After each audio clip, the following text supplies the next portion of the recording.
Week 3 of college football provided so many upsets, and it was a week in which some said would be a dud, turned out to be really entertaining.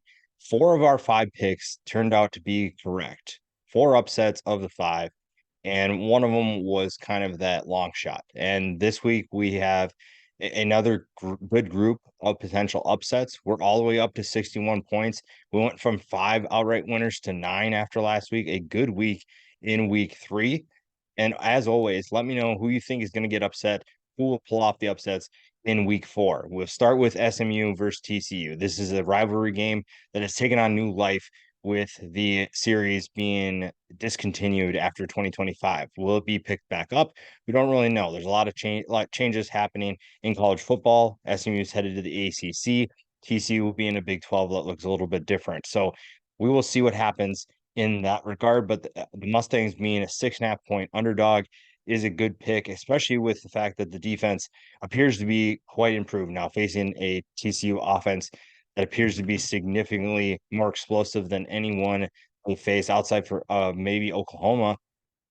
That provides a unique challenge. But I think SMU is ready for that task. This is not a team that they are unaware of or unfamiliar with. They know what TCU can do. They know what's going to happen. And I think that their familiarity with this strong start gives them a chance to pull off this upset. We'll also go Auburn plus 7.5 versus Texas A&M. Texas A&M, I think, has the opportunity to be a really fun team in 2023, but Auburn is also that team that a lot of people are sleeping on. I think that Hugh Freeze has done a great job, and we'll talk about later after this video. There will be another one to watch in matchups to watch. This game will definitely be featured, especially in the trenches. Colorado, a 21-point underdog against Oregon at the time of recording. I think that Oregon is probably going to win this game when it's all said and done, but you just can't count the Buffs out. I think that this is a team that at its peak on a superficial level can definitely compete with Oregon. The depth is always going to be a question with Colorado. All year we're going to talk about the depth, whether or not Colorado can hang with a team like Oregon for 4 quarters, whether they can stay healthy for an entire season, but don't sleep on Colorado being able to give the Ducks a scare. BYU comes off of a big win against Arkansas, and somehow they're a 10-point underdog against Kansas, which doesn't really make any sense to me.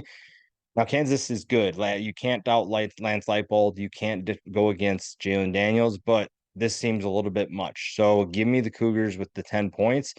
And I think that after last week, it proves that they are ready to compete against some of the best teams in this Big 12 conference, maybe some of the best even in college football, too. They have a great set of play callers. They have a defense that's tough and tenacious, and we'll see that on full display in week 4. Notre Dame is a 3-point underdog versus Ohio State. Ohio State has not looked as strong as they probably could. Last week was a pretty good statement once they finally decided who their quarterback will be going forward with Kyle McCord.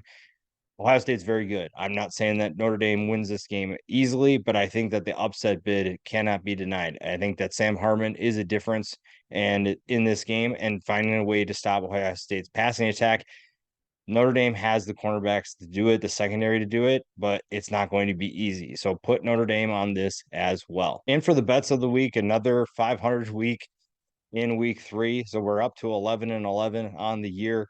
We'll start with a game which somehow USF is a 2.5-point underdog against Rice. Rice is a team that I think surprising people against Houston, and USF surprising people against Alabama. Now they did only score 3 points, so that offense needs to figure some things out. But I think they build upon the momentum that they only lost by 14 to a top 10 team. So give me USF with the 2.5 points against Rice. Colorado versus Oregon. I think that even though I believe Oregon wins this game, I think Colorado keeps it closer than most people realize. Shedeur Sanders has been one of the most exciting players to watch in college football, and I think he finds a way to put points on the board and keep pace with what Oregon is doing. 21 points is a lot for a game like this.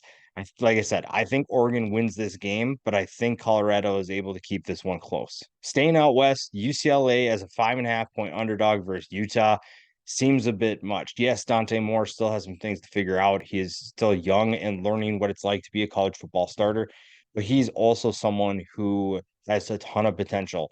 And right now, Utah's offense doesn't appear that they can make a serious run on any team, on any defense. So give me UCLA in 5.5 points. I think that this offense will find a way to score some points against Utah's defense. Utah's defense is very good, but the fact that their offense isn't exactly elite leads to me to be a little bit more concerned about what the Utes can do against UCLA's defense.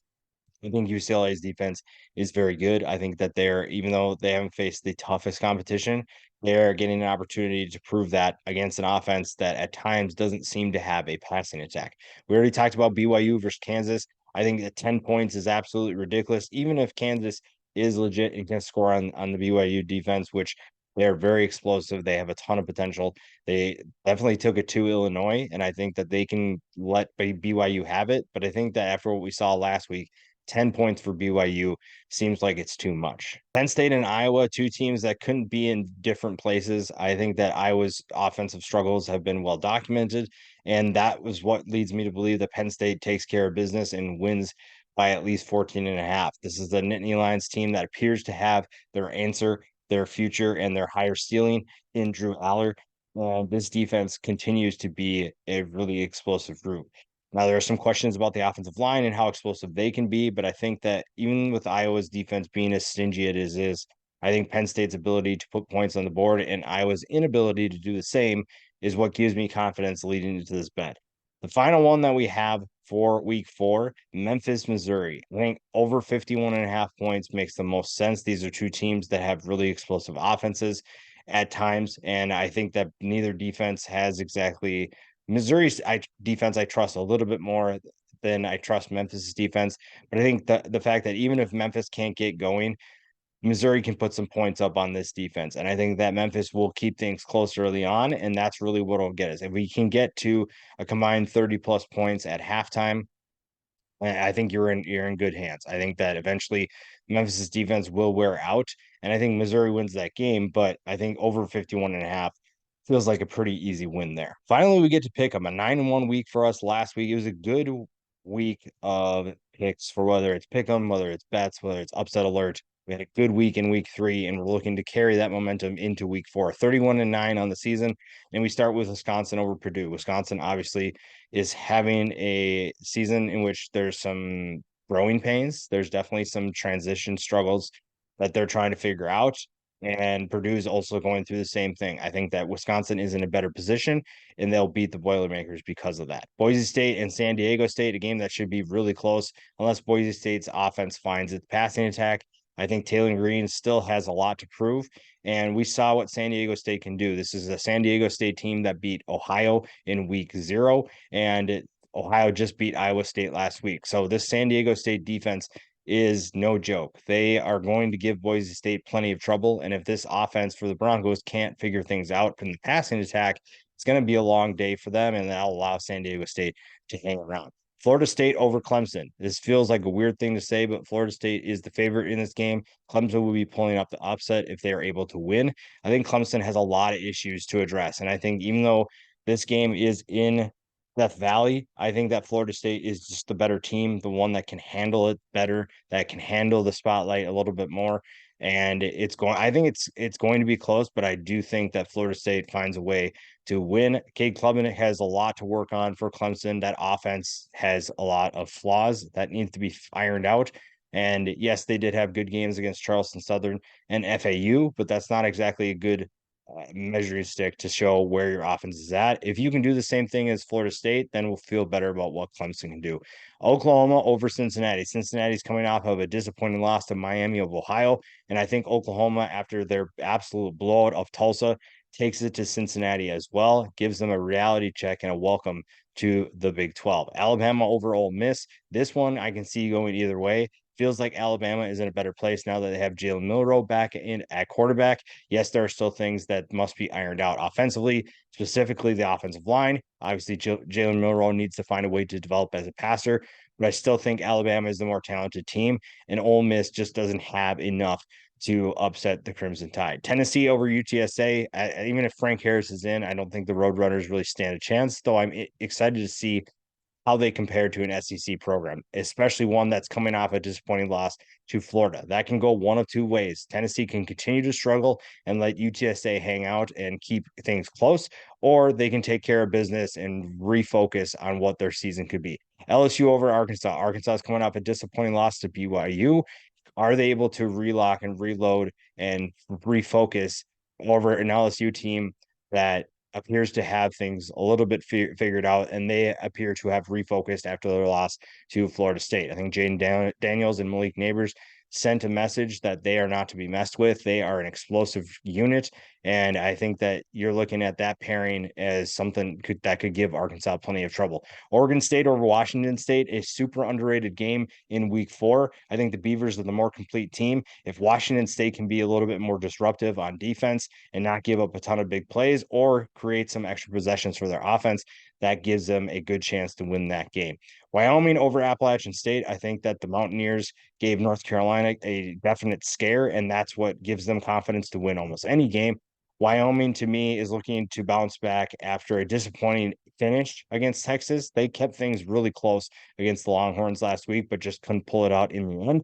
And I think that they get back on track with a win here against the Mountaineers. And then I have Notre Dame over Ohio State. I think that the Fighting Irish have their quarterback in Sam Hartman, and as long as he is healthy, I think that that is the difference after what we saw last year. I think if Notre Dame has a quarterback last year, there's a good chance that the Fighting Irish maybe win that game. I think that there's a better chance that they're more competitive than a 21-10 loss. And this year they have what they need. Now, beating Ohio State will not be easy. This is a team that has an explosive, disruptive defense and a team that can score points in a hurry. So Notre Dame has to be able to either keep pace or at least slow down that offense. But I think Notre Dame has what they need. The game is in South Bend, so I think that gives them an advantage. And I think Notre Dame finally gets that statement win to get what they need and show that their quarterback is exactly what they need to compete with the best teams in college football.